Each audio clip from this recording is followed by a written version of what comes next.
Hello everyone and welcome back to another SportsStat Media video. I am Andrew and I will be your host today. So by now I'm sure that we have all seen The Last Dance. It has taken the world by storm. If you've been living under a rock and don't know what The Last Dance is, it is a documentary about the Jordan era of the Bulls and provides some really interesting behind the scenes looks at how the Bulls won 6 rings. Brought us some new Jordan memes, but most importantly, showed us the blueprint on how to build an NBA championship roster. Now granted, Jerry Krause did potentially prevent the Chicago Bulls from winning more championships, but without him, the Bulls wouldn't have won the rings in the first place. In addition, without his team building blueprint, some of the best teams we've seen in recent years couldn't have existed in the first place. This is how to build an NBA championship roster. In this 3-part series, we're going to go into teams that follow the blueprint of the 90s Bulls and ultimately end up with what my team would look like if I was managing a team and going to follow this blueprint. But first, the starting lineup for your Chicago Bulls.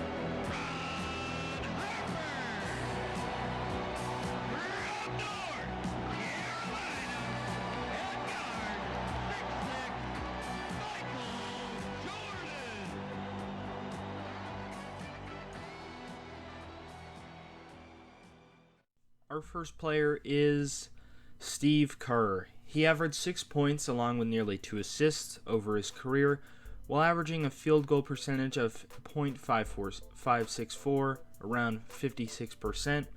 Kerr was an important part of the Bulls' championship run, nailing clutch shots, being a three-point specialist, and giving the ball to Michael Jordan at important times. Next up is Luke Longley. Longley averaged 7.2 points over his career, along with 4.9 rebounds and a .462 field goal percentage, or around 46%. Luke Longley was an important role player, was able to pass and rebound, and was an above-average defender for the Chicago Bulls. Into the first of the big three, we have Dennis Rodman. Rodman averaged 7.3 points over his career, along with 13.1 rebounds and a .529 field goal percentage, around 52%. Rodman was a hard-nosed defender who grabbed a lot of rebounds during the Bulls' championship runs. The second to last of the big three is Scottie Pippen.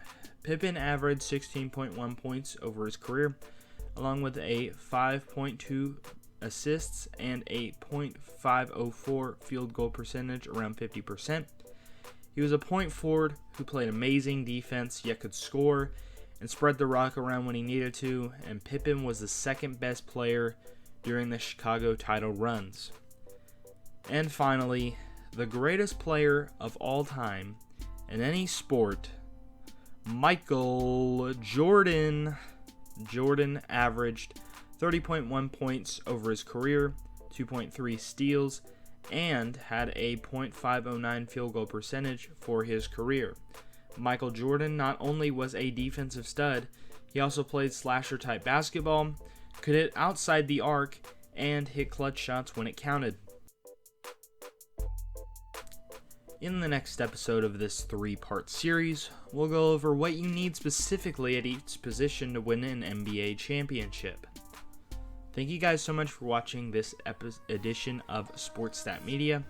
If you enjoyed, leave a like and subscribe for more videos like this. While you're down there, comment your takes. Was there anything we missed? That's all for now, guys, and we'll see you in the next one.